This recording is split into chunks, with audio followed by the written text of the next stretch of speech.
Hi, my name is Annie Jacobson, and we came to Boca Raton in 1989.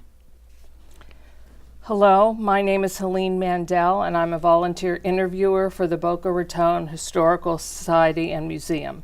The museum is conducting a series of interviews to document the development and growth of Boca Raton's Jewish community. Today is February 22nd, 2017, and I'm here in the television studio of Lynn University with Annie Jacobson. Thank you so much for joining us today. Can you tell me, Annie, where you came from and when you came to Boca? We are definitely Chicagoans. We've always lived in the Chicagoland area, and we decided to come down to Boca Raton because my mother was living here and we wanted to be close to her in 1989. What was your first impression of the Jewish community in Boca when you first got here? When we first arrived, we were snowbirds, so we were in and out. But we found the Jewish community to be very inviting. It was small at the time, but we enjoyed meeting people and getting together and celebrating when holidays came around. Any big difference between Jewish community here versus in Chicago? Chicago's a very, very large city, and we had very little connection with the Jewish Federation in Chicago, but we were involved in our synagogue in Northbrook, Illinois, and through our business, my husband and I got involved in the Orthodox community and were involved in all the good they did in Chicago. Have you experienced any anti-Semitism here or prior in Chicago? I know that there's anti-Semitism out there, and I'm sure every day someone comes in contact with it. Maybe we were fortunate. We never really experienced it. We heard about it on the news at our synagogue, but we personally never were really affected by it. How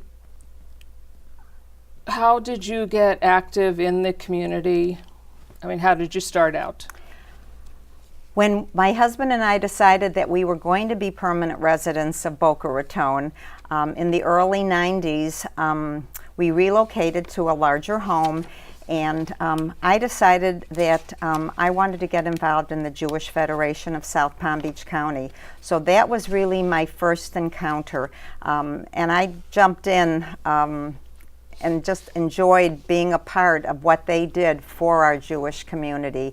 We also joined B'nai Torah and were active members there. Can you tell us about your work with Federation? Well, I guess it goes back to the time that I decided to become a Lion of Judah, and I got involved in women's philanthropy. And for several years, I sat on committees. In 2006, I was asked to be the chair of women's philanthropy. And for the next 3 years, I chaired that incredible group of women. After that, I became more involved in the Federation and sat on the Federation Board of Directors. And for 3 years, from 2012 on, I was chair of our Resource Development Committee. And I did that until I became chair designate of the Federation for a year. And then in 2016, I became chair of the Federation. And you're currently... And I'm still chair. Wow. Okay. What are you most involved with currently in your role as chair? I'm involved in probably every aspect of our Federation. It's an incredible group of people, and it's an incredible organization, what they do for the Jewish community here in South Palm Beach County. And I sit on many of the boards on Federation. Besides that, Norman and I, in 2012, decided that we were going to endow the Federation's foundation. So that carries our name, the Ann and Norm Jacobson Jewish Community Foundation. And then the following year, because we're both involved in the Jewish Family Service, we decided that there was hunger in our community, and there were many people, young and old, that were not able to put food on the table for themselves or their families. So we decided to endow the Jacobson Family Food Pantry from Jewish Family Service. And we've endowed it so that even after Norman and I are long gone, there will be money there to help feed the Jews of this community. Are any of your children involved in this work? Well, we have children all over the United States. Believe it or not, our one daughter, who's married with 2 children, is an incredible wife and mother, and she's decided to be a mother and take care of those 2 kids. But our son-in-law, Ken Pritzker, has also gotten involved in the Jewish Federation, and I'm very proud that he's sitting there with me on the Federation board. That's very nice. Can you tell us about how you developed the food pantry? The food pantry was always there. It was just needing more funds. They had to move into a larger location, and so because of this, the dollars that we brought helped them get into a larger location and make sure that there was ample food. And there's constant food drives going on a weekly basis, and our community is extremely generous, and because of this community, we know that we are feeding our elderly, our young families with children, and really anyone that isn't able to put food on their table. So this is funded by contribution? By contributions, by food drives, and by the money that we've endowed. Okay. And you cover all of South Palm Beach? South Palm Beach County. About how many families or how many people do you serve? I believe they serve 650 families a week. And they also have Meals on Wheels for our elderly that can't get out. Food packages delivered to them also. Coming out of the same kitchen? I mean, it's the same. It comes out of the food pantry. The food is prepared because there's always a Friday night meal. That's prepared through the Jark's Kitchen, where they have residents that are working there to prepare the foods. So it's the community just works together hand in hand. Wonderful. Do you consider this food pantry or your foundation as your biggest contribution? I think that would be a lot, but I guess, you know, when there's a need in the community, Norman and I really feel that we need to step up to the plate, as we feel many people should step up to the plate. So we're very involved in our synagogue. We're involved in Hillel. We're involved in Jewish Family Service. We're involved in the JCC. We've just recently become involved in Friends of the IDF for the soldiers, and for American Friends of Magen David Adom. It's just something we feel that we need to meet these needs. And if we don't lead by example, then who is going to do it? Can you tell me a little bit about the, you were talking about, I'm sorry, the library? Oh, PJ Library? Yes. Yes, that's a program that was brought to our federation about 5 or 6 years ago. And it's a program where Jewish families, young families with little kids, receive every month a book about a Jewish holiday or something, something that is Jewish, and the stories are unbelievable. And they have, this is through the South Palm Beach Jewish Federation, and every month they get together for, one month they got together at the food pantry and they helped pack bags of food. And I think today the mothers and the children are going out to Bedner Farm. So there's things planned, there's get-togethers, there's pizza parties, and they always read a book. And we helped fund that program because what better way but to help young people know how Jewish they are. And also, can you tell me more about the blood bank in Israel? This is our newest endeavor. Magen David Adam has recently received a large endowment from the Marcus Foundation, and we decided that we would like to help also. This is a blood bank that's in the process of being built between Tel Aviv and Jerusalem, and it will be underground, and it will have all the blood necessary for Magen David Adam, for all the services that they provide, but it's underground, so it's protected from any rocket fire. And so we decided to endow one of the rooms there because we just thought it was something that needed to be done. And this was started, what, a year ago, 2 years ago? I would say now it's about 2 years.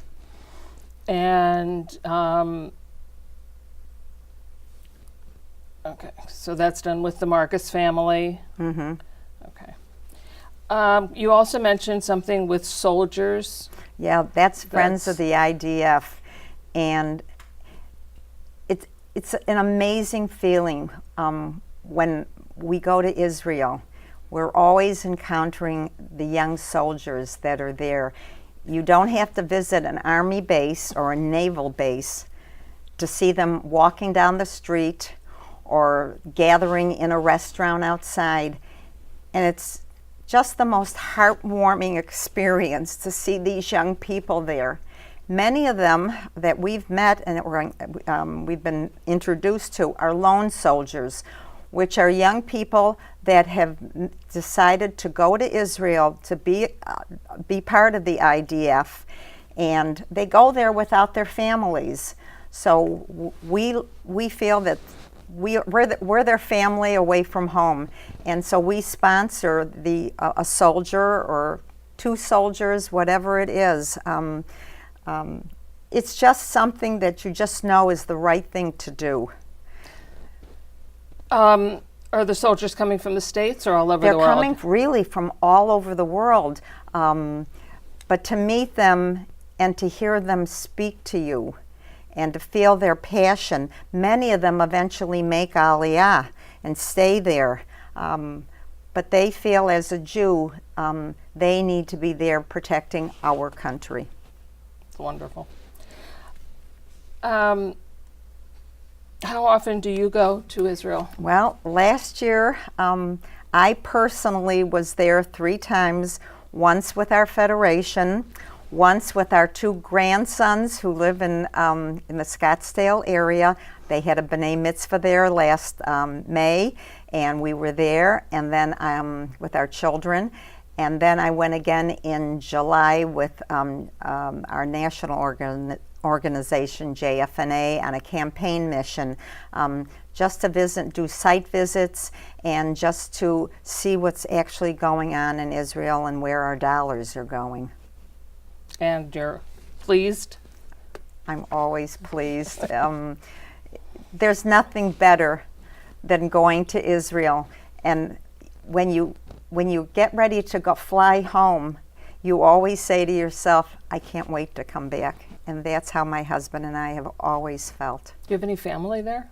We have no family living there, but you meet people and you know that they're our family. So for us, it really is a very special place to be. Do you think of expanding like your food pantry My husband, to Israel, or do they have? No, they have programs there funded through other organizations. We know that this food pantry, at the rate it's growing, it's going to need some expansion, and we hope we'll be there to help them with that also. What do you consider your biggest, your largest contribution? Is this Israeli thing I think the really, most important? no, I think really for my husband and myself, it's so important for us to know that we are going to have a Jewish community here in South Palm Beach County when we're long gone, but we have grandchildren that are living here now, and we really want to make sure that this community is vibrant and will be there for them. And it's not just our grandchildren, it's for all the young people. It's just so very important with the world being what it is, that especially with the anti-Semitism that's now appearing, they are certainly going to be affected by it. And it's so important that our Jewish community is strong and alive. I was going to ask you what your feelings are about the anti-Semitism. I am shocked. I did a lot of volunteer work with the interviewing survivors. And when I look at my background, I think that's the most important thing I've done. Forget jobs and all that. And to see what's happening now is just... Our lives are very sheltered, and yet it's all around us. Just in the news yesterday with the JCCs and the threats they've been getting, and we have the most incredible campus sitting in the west end of Boca Raton. It's 100 acres that has a fence around it and security like you cannot believe. And we're concerned about the security there. And it's alive. That campus is alive. And I don't want anything to happen to that campus. And so I worry every day. I hear the news and I read what's going on. I know that I have wonderful leaders here in the Jewish community. Our rabbis, our organizations are strong. Our Jewish organizations are strong. Our federation's extremely strong. But you can't help but worry because it's there and it's becoming more prevalent each and every day. Let me ask you some questions about Boca. What do you believe is the reason so many people come here to live? I think Boca Raton has a lot to offer, and it's not just in the Jewish world. It's culture, it's wonderful areas to visit. We have beautiful beaches, we have beautiful parks. You can go anywhere. FAU campus, it's alive and well. Mm-hmm. I didn't mention, but my husband and I are very involved in the Boca Raton Regional Hospital also.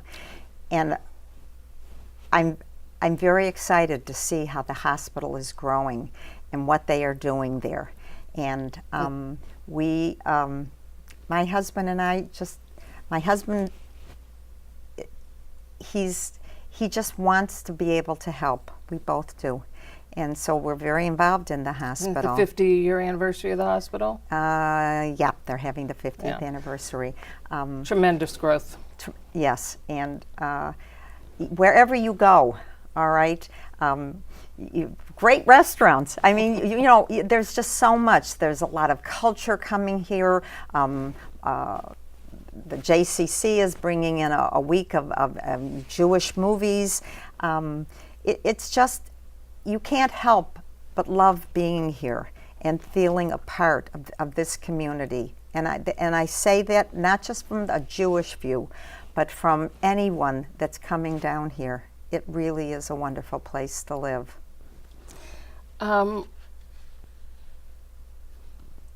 What are your thoughts on the future of the Jewish community in Boca? It's growing by leaps and bounds.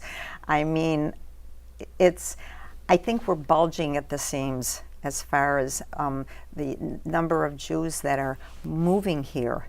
And a lot of them, it's not just our elderly, it's young families that are moving here because they want the family to be a part of what's going on here and what's being offered. Our schools are outstanding, both the day schools and our Jewish day schools.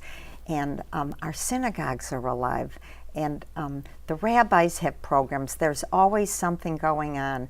And I think that it attracts both the young and the old.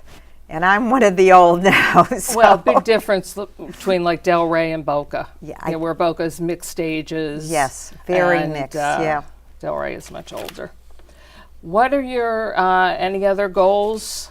Anything else you're thinking of doing?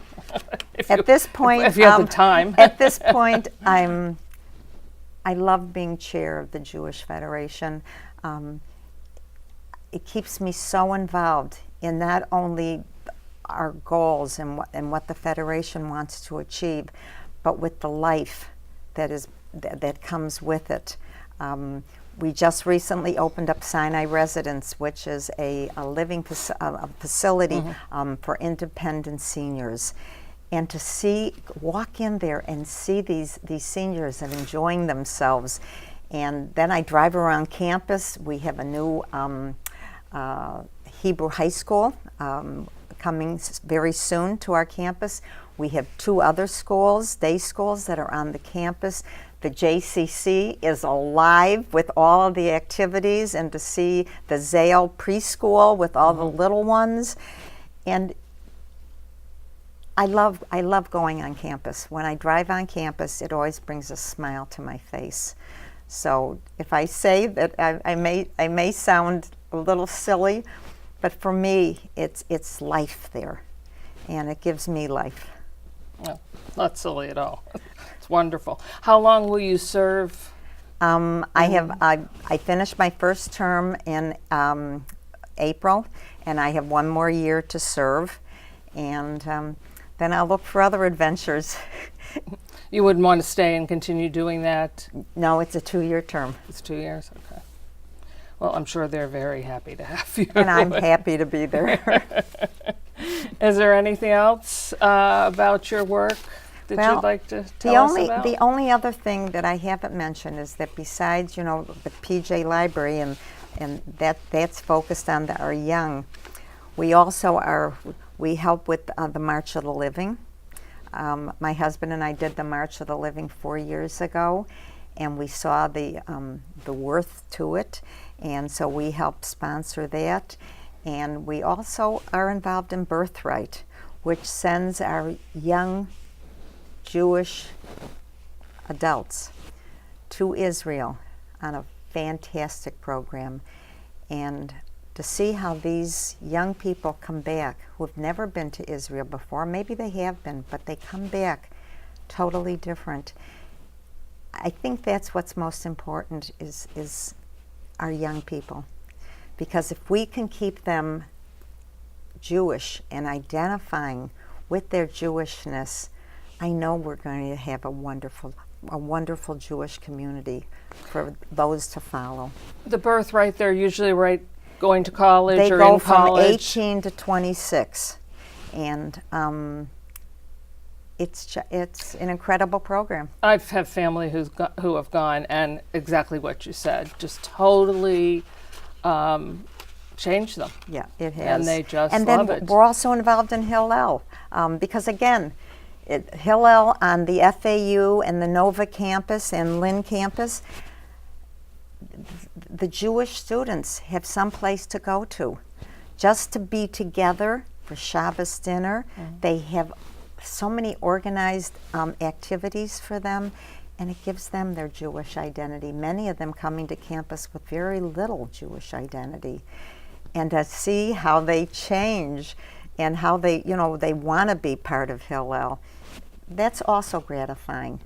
So it has a lot to do with making sure these young people keep their Jewish identity. And you think the problem is basically the families are intermarrying and that, or they they just just aren't participating? yes, and they're not joining the temples and the synagogues. They celebrate a Jewish holiday in a very sterile type of holiday, not with all the traditions that we were brought up with, and I know that as a child, and my husband too, we were brought up with real Jewish values, and we knew what it was to have children and pass those values on. So I see our children, who are adults now and married, and the values that they're giving our grandchildren. I just am so proud of them. No, it's going to take a lot of work to keep that going. It doesn't seem to be that important to many of the young people in their late 20s. It's not even when we grew up, of course you were going to marry someone Jewish. And I don't think it's really It's a not factor important, anymore. And but I can't. But I will tell you, there's one group we have at Federation, Young Leadership, our YAD group, and I love going to one of their events and speaking to them, because again, many of them have not come from homes where there was a lot of Yiddishkeit, and they come down here and they find out about this YAD group, and all of a sudden they're coming to their events and they're enjoying meeting other young people and with the same issues, okay? And all of a sudden, from the YAD group, now they go into getting involved in committees on Federation, and we're getting them involved. So again, it's all about, how you bring the Jewishness into their lives. And what about your family? Were your grandparents? We have, no, my grandparents on my side and on my husband's side came over before 1900. My father was born in the United States in 1900. So we really have very little history going back to Eastern Europe, where all of our relatives came. Maybe that's why I am concerned about Holocaust survivors and their lives, and making sure that they're taken care of and provided for, and that they have food on the table, medicine to take care of them. And through Jewish Family Service, we're involved in a program supporting Holocaust survivors. So it's just a matter of, you can have money in your pocket, and it's what you do with that money in your pocket, and making sure that you're not just helping yourselves, but you're helping others. And it gives us a good feeling. It's got to give other people that same good feeling. All right. Thank you. Really appreciate talking to you. Thank you.